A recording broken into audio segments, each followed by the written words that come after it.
جس کی زندگی کا کوئی مقصد ہی نہیں، جو اپنی جوانی میں جو چیز چاہتا ہے وہ کرتا ہے، جس کو جب دیکھو وہ ناچ گانے میں لگا ہوا ہے، شراب و شباب میں لگا ہوا ہے، اس کی زندگی کا بس ایک ہی مقصد ہے، انجوائے کرنا ہے، مزہ لینا ہے۔ ایک وہ نوجوان ہے جس نے اپنی جوانی کے مقصد کو سمجھا ہے، جس کو معلوم ہے کہ اللہ تعالیٰ نے کو کیوں پیدا کیا ہے، اس نے قرآن میں پڑھا ہے وَمَا خَلَقْتُ الْجِنَّ وَالْإِنسَ إِلَّا لِيَعْبُدُونَ، میرے بندو ہم نے تم کو اپنی عبادت کے لیے پیدا کیا ہے، ہم نے اس لیے تم کو پیدا کیا ہے تاکہ تم ہم کو راضی۔ اب ایک نوجوان جس نے اپنی زندگی کے مقصد کو نہیں سمجھا اور ایک وہ نوجوان جس نے زندگی کے مقصد کو سمجھا، کیا دونوں برابر ہو سکتے ہیں؟ نہیں، پاک اور ناپاک برابر نہیں ہو سکتے۔ ایک نوجوان ہے جس کی زندگی کا بس ایک ہی ٹارگٹ ہے، کھانا ہے، کمانا، انجوائے کرنا ہے۔ اگر کھانا، کمانا، انجوائے کرنا یہ ہماری زندگی کا مقصد ہے تو جانور بھی تو یہی سارے کام کرتے ہیں، جانور کو بھی کھانا ہے، پینا ہے، انجوائے کرنا ہے۔ اللہ نے ہم کو انسان بنایا، ہم کو جانور نہیں بنایا۔ اللہ نے ہم کو اپنے تمام مخلوقات میں اونچا مقام دیا، انسان بنایا اللہ نے، سوچنے سمجھنے کی صلاحیت دی، سینس دیا، حق اور باطل میں فرق کرنے کی، صحیح اور غلط میں فرق کرنے کا ہنر دیا اللہ نے، اور ہم جانوروں کی طرح صرف کھانے اور کمانے کے لیے زندگی گزاریں، یہ ایک انسان کو زیب نہیں دیتا۔ اسی لیے اللہ تعالیٰ قرآن کے 14ویں پارے میں فرماتا ہے ربما یود الذین کفروا لو کانوا مسلمین، ایک دن ایسا آئے گا جو لوگ دنیا میں کافر تھے، جو اللہ کو نہیں مانتے تھے، کل قیامت کے دن وہ بھی یہ کہیں گے لو کانوا مسلمین، کہ کاش ہم مسلمان ہوتے۔ اللہ فرماتا ہے ذرہم یاکلوا ویتمتعوا ویلہہم الامل فسوف یعلمون، اے نبی ان کے حال پہ چھوڑ دیجئے، ان کو کھانے دیجئے، ان کو پینے دیجئے، ان کو انجوائے کرنے دیجئے، ان کو لمبے لمبے پلان بنانے دیجئے۔ قیامت کا دن آئے گا تو ان کو پتا چلے گا کہ انہوں نے دنیا میں صرف کھانے کمانے میں اپنی زندگی برباد کر دی، آج ان کا انجام کیا ہو۔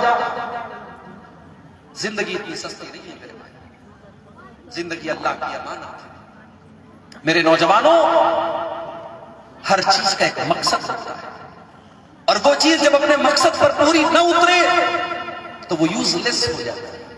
یہ مائک ہے، اس کا ایک مقصد ہے، میری آواز آپ تک پہنچانا۔ اگر یہ مائک اپنے مقصد کو پورا نہ کرے میں مائک کو کنارے لگا دوں گا، اپنے سامنے نہیں رکھوں گا۔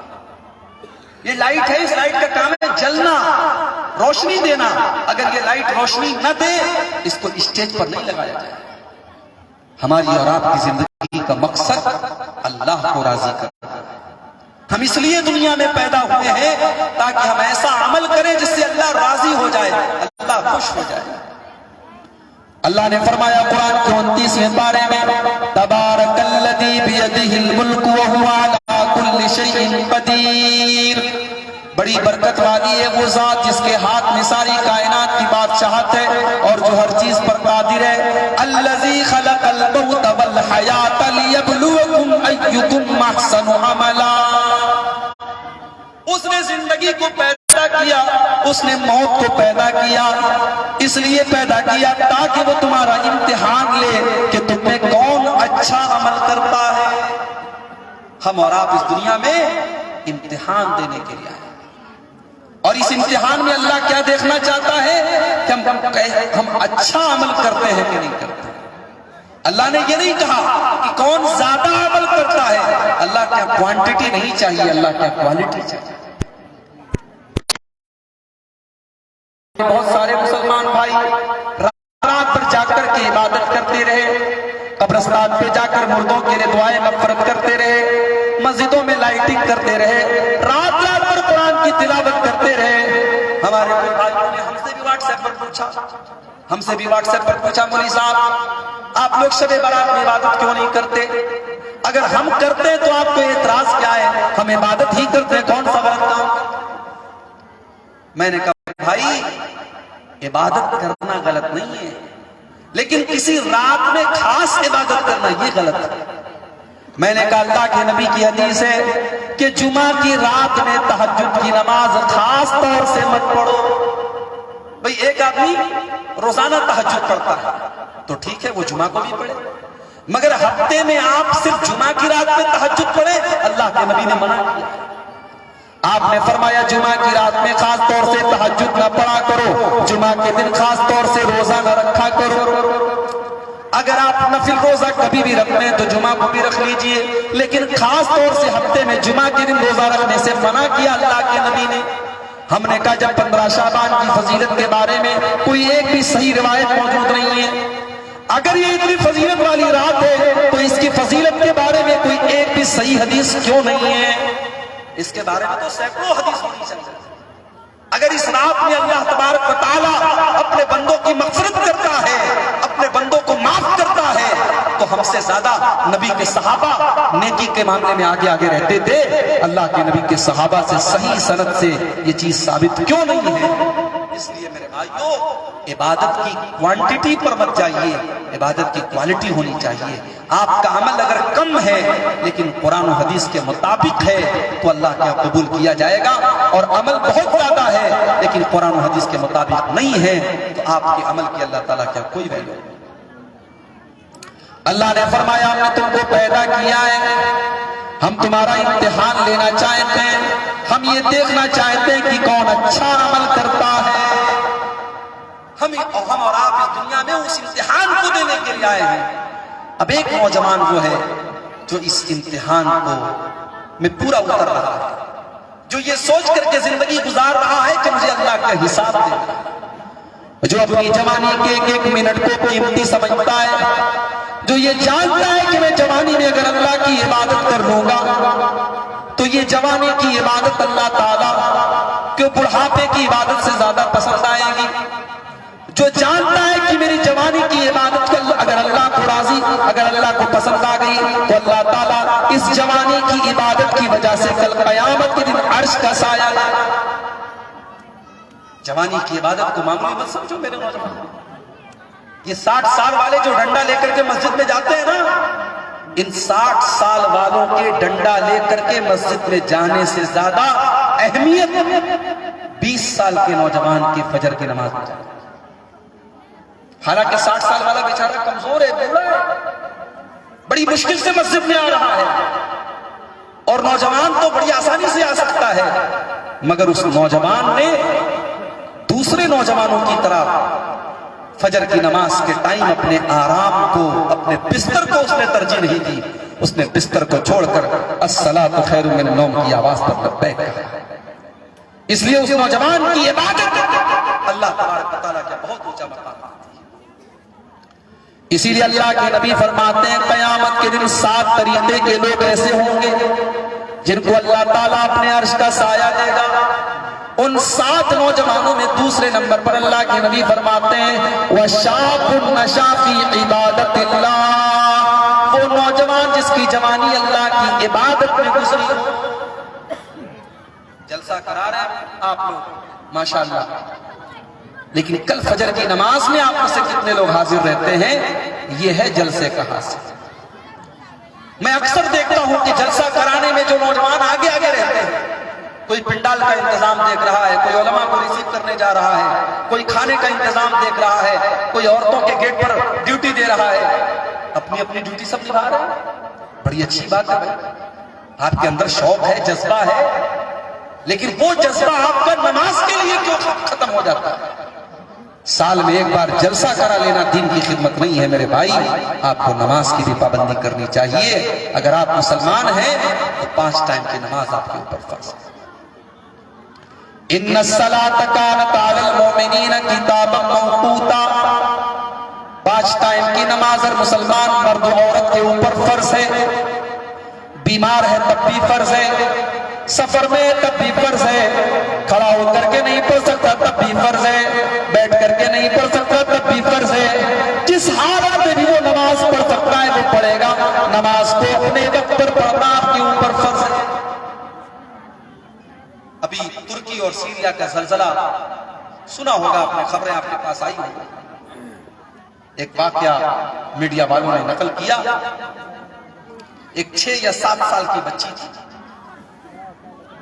شاید سیریا کی تھی، ہاں، زلزلہ آیا اور 3 دن ملبے سے دبے رہنے کے بعد، ملبے کے نیچے دبے رہنے کے بعد 3 دن کے بعد وہ لڑکی اللہ کے فضل و کرم سے زندہ اور صحیح سلامت نکلتی۔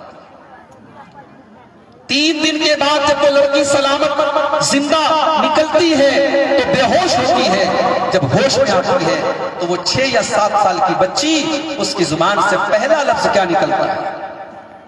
کہتی ہے کم من صلاۃ ما صلیتها، کم من صلاۃ ما صلیتها، کہتی ہے میں پتا نہیں کتنے ٹائم میں بے ہوش رہی، پتا نہیں کون کون سی نمازیں میری چھوٹ گئی، او لوگوں مجھے بتا دو میں نے کتنے ٹائم کی نماز نہیں پڑھی۔ اللہ اکبر، اس 6 سال کی بچی نے ہمیں اور آپ کو سبق سکھا دیا کہ او نماز چھوڑنے والوں، او نماز کے معاملے میں لاپرواہی کرنے والوں، تم اللہ کو کیا جواب دو گے؟ تمہارے پاس کل اللہ کی بارگاہ میں کیا ایکسکیوز ہوگا، کیا بہانہ؟ اس 6 سال کی بچی کو اتنی فکر ہے کہ ہوش میں آنے کے بعد پہلا جملہ مجھ سے نکلتا ہے کہ کتنی نمازیں میں نے نہیں پڑھی۔ ایک وہ نوجوان ہے جو 5 ٹائم کی نماز پڑھ رہا ہے، اور ایک وہ نوجوان ہے جو نماز سے اس کے کوئی مطلب نہیں ہے۔ کیا دونوں برابر ہو سکتے ہیں؟ کبھی نہیں۔ حضرت عمر فاروق کا دور ہے، عمر فاروق رضی اللہ تعالیٰ وہ اپنے گورنروں کو خط لکھتے اور کہتے ہیں کہ وہ لوگوں، سب سے اہم چیز اسلام کے اندر نماز ہے، وَمَنْ زَيَّعَهَا، جس نے نماز کو برباد کر دیا تو دوسری چیزوں کو تو اور زیادہ برباد کرے گا۔ جس کی نماز درست نہیں ہے، جو نماز کے معاملے میں گڑبڑ ہے، اس کے بارے میں کسی اور چیز کی گارنٹی نہیں لی جا سکتی۔ ابھی ایک صاحب سے ملاقات ہوئی میری بنگال میں، مالدہ کے، سرکاری ٹیچر ہے، ان کے دوست نے کہا مولوی صاحب تھوڑا سا ان کو سمجھائیے گا، یہ نماز نہیں پڑھتے۔ صبح کا ٹائم تھا، ناشتے کا ٹائم تھا، ہم لوگ بیٹھے۔ میں نے کہا ماسٹر صاحب آپ اسکول میں پڑھانے کتنے بجے جاتے ہیں؟ بولے 8 بجے جاتے ہیں۔ میں نے کہا کتنے بجے تک؟ بولے 3 بجے تک ڈیوٹی ہے۔ میں نے کہا کبھی ایسا ہوتا ہے کہ آپ 8 بجے کے بجائے 9 بجے اسکول جائیں، 10 بجے جائیں؟ بولے نہیں، وہ تو سرکاری ڈیوٹی ہے تو جانا پڑتا۔ میں نے کہا اچھا آپ نماز کیوں نہیں پڑھتے؟ بولے مولوی صاحب کیا بتاؤں، بس آپ دعا کیجئے، تھوڑا سا کاہلی ہے میرے اندر۔ میں نے کہا یہ مت کہیے کہ کاہلی ہے آپ کے اندر، اگر کاہلی ہوتی تو آپ 8 بجے اپنی ڈیوٹی پر نہ جاتے۔ آپ کی سرکاری نوکری ہے، آپ 8 بجے کا اسکول ہے تو 7:30 بجے ریڈی ہو جاتے ہیں، کیونکہ آپ کو پتا ہے کہ یہ سرکاری نوکری کا معاملہ ہے، آپ کی روزی روٹی کا معاملہ ہے۔ ہم نے کہا اگر آپ کاہل ہوتے تو ہر معاملے میں کاہل ہوتے، آپ نوکری کے معاملے میں تو بہت چست ہیں، نوکری کے معاملے میں تو بہت آپ کے اندر چستی پھرتی ہے، لیکن آپ نماز کے معاملے میں ڈھیلے ڈھالے ہیں، اس لیے کیونکہ نماز کی اہمیت آپ کے نزدیک نہیں۔ یہ اس پر ڈیپینڈ کرتا ہے کہ کون سی چیز آپ کے نزدیک اہمیت رکھتی ہے۔ میرے بھائی 5 روپے کا پین آپ کے جیب میں ہوتا ہے اور 10,000 کا موبائل بھی آپ کے جیب میں، مگر 5 روپے کی قلم کی آپ اتنی پرواہ نہیں کرتے، گر بھی گیا تو کتنا جائے گا؟ 5 روپیہ جائے گا۔ لیکن 10,000 کا موبائل ہے تو آپ سنبھال کے رکھتے ہیں، آپ سنبھال کے رکھتے ہیں۔ بائک چلا رہے ہیں تو جیب دیکھتے ہیں کہ کہیں ایسا تو نہیں جیب میں سے نکل گیا، ٹرین پہ سفر کرتے ہیں تو دیکھتے رہتے ہیں کہ میرا موبائل کسی نے لے تو نہیں لیا۔ میں نے کہا آپ جس طریقے سے اپنے قیمتی سامان کی فکر کرتے ہیں، آپ اپنی نماز کی بھی فکر کیجئے۔ اللہ کے نبی فرماتے ہیں کہ جس کی عصر کی نماز چھوٹ گئی فَكَأَنَّمَا فُتِرَ أَهْلُهُ وَمَالُهُ، سمجھو کہ اس کا بہت قیمتی مال کھو گیا، سمجھو کہ اس کے اہل و عیال میں سے کوئی گم ہو گیا۔ کسی عورت کا بچہ گم ہو جائے، اس کو کھانا اچھا لگے گا، اس کو پانی اچھا لگے گا؟ باپ کو پتہ لگے کہ اس کا بیٹا گم ہو گیا، باپ کو کوئی اور چیز اچھی لگے گی؟ نہیں۔ جس طریقے سے آپ کے گھر والوں میں سے کوئی گم ہو جائے، آپ کی کوئی قیمتی چیز گم ہو جائے، اللہ کے نبی فرماتے ہیں اگر کسی کی عصر کی نماز چھوٹ جائے تو اس کو ایسا محسوس ہو۔ آپ کو بتاؤں اللہ کے پیارے نبی کسی کے لیے بددعا نہیں کرتے تھے، آپ تو رحمت للعالمین تھے، آپ جلدی کسی کے لیے بددعا نہیں کرتے تھے، مگر نماز کا میٹر آیا تو اللہ کے نبی نے بددعا بھی کی ہے۔ جنگ خندق کا موقع یاد کیجیے، جب مشرکوں کے ساتھ لڑائی ہو رہی ہے، جنگ ہو رہی ہے، اور لڑائی کے دوران عصر کی نماز اللہ کے نبی کی قضا ہو جاتی ہے، سورج ڈوب جاتا ہے اور مغرب کے ٹائم آپ کو عصر کی نماز پڑھنی پڑتی ہے، اللہ کے رسول کی زبان سے فتوا کے الفاظ نکل جاتے ہیں، آپ فرماتے ہیں مَلَأَ اللَّهُ بُيُوتَهُمْ وَقُبُورَهُمْ نَارًا، اللہ ان مشرکوں کے گھروں کو جہنم کی آگ سے بھر دے، اللہ ان کی قبروں کو جہنم کی آگ سے بھر دے، شغلونا عن الصلاة الوسطى، انہوں نے بیچ والی نماز سے ہم کو غافل کر دیا، انہوں نے عصر کی نماز سے ہم کو غافل کر دیا۔ تو نماز کی اہمیت ہماری زندگی میں کیا ہے؟ اور یاد رکھو، جس گھر میں نماز کی پابندی نہیں ہوگی اس گھر میں دینداری نہیں آ سکتی، اس گھر میں بے شرمی بھی آئے گی، بے پردگی بھی آئے گی، اس گھر کی عورتیں بھی بے حیا ہوں گی، اس گھر کے مرد بھی بے حیا ہوں گے، اس لیے کہ جہاں نماز کی پابندی نہیں ہوتی ہے وہاں خواہشات کی پابندی ہوتی ہے۔ قرآن کا 16واں پارہ اٹھائیے، سورہ مریم کے اندر اللہ فرماتا ہے، اپنے بہت سارے نبیوں کا ذکر کرنے کے بعد اللہ فرماتا ہے فَخَلَفَ مِن بَعْدِهِمْ خَلْفٌ أَضَاعُوا الصَّلَاةَ وَاتَّبَعُوا الشَّهَوَاتِ فَسَوْفَ يَلْقَوْنَ غَيًّا۔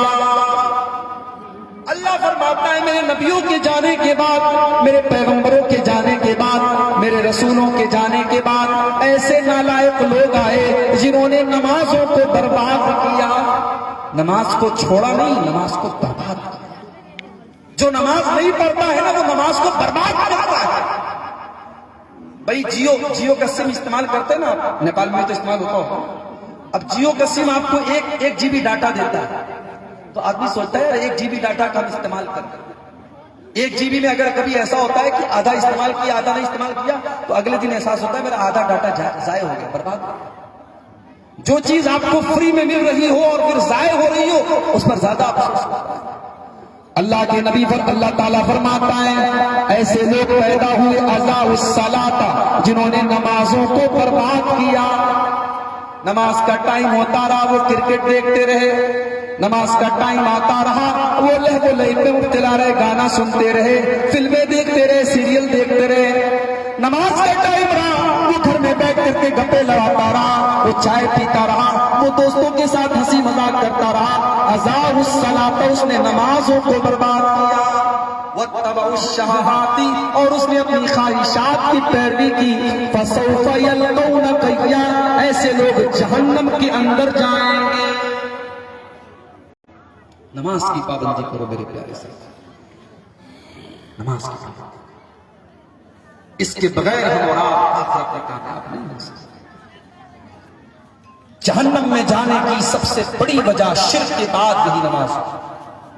جب جہنمی جہنم میں جائیں گے تو سوال کیا جائے گا، جنتی سوال کریں گے تم جہنم میں کیسے پہنچ گئے؟ تو جہنمی پہلا جواب نہیں دیں گے، قالوا لم نک من المصلین، ہم نماز نہیں پڑھتے تھے، نماز نہیں پڑھتے تھے۔ تو ایک نوجوان جو نماز پڑھ رہا ہے اور ایک نوجوان جو نماز نہیں پڑھ رہا ہے دونوں برابر نہیں ہو سکتے۔ اور آگے بڑھیے، ایک نوجوان وہ ہے جو رات کے سناٹے میں اپنے موبائل کا غلط استعمال کر رہا ہے، آنکھوں کا زنا کر رہا ہے، ہاتھوں کا زنا کر رہا ہے، پیروں سے زنا کی طرف چل کے جا رہا ہے، جو اپنے انٹرنیٹ اور اپنے موبائل کا غلط استعمال کر رہا ہے۔ ایک وہ نوجوان ہے اور دوسری طرف وہ نوجوان ہے جو رات کے سناٹے میں ساری دنیا سو رہی ہے، وہ مصلی بچھا کر کے اللہ کی بارگاہ میں تہجد کی نماز پڑھ رہا ہے، ایک رات میں گناہ کا کام کر رہا ہے، اللہ کو ناراض کرنے کا کام کر رہا ہے، ایک اللہ کی بارگاہ میں آنسو بہا رہا ہے۔ میرے پیارے بھائیوں ذرا دل پر ہاتھ رکھ کر کے بتاؤ کیا دونوں برابر ہو سکتے ہیں؟ نہیں ہو سکتے۔ قل لا یستوی الخبیث والطیب، اے نبی آپ کہہ دیجئے کہ پاک اور ناپاک برابر نہیں ہو سکتے۔ جو راتوں میں گناہ کا کام کر رہا ہے اس کی حالت کیا ہونے والی ہے؟ اللہ کے پیارے نبی فرماتے ہیں، ابن ماجہ کی روایت ہے، آپ فرماتے ہیں کہ میری امت کے میں ایسے لوگوں کو بھی جانتا ہوں جو قیامت کے دن بہت ساری نیکیوں کو لے کر کے آئیں گے، روزہ نماز اور حج کو لے کر کے آئیں گے، لیکن اللہ تعالیٰ ان کی نیکیوں کو برباد کر دے گا، ختم کر دے گا۔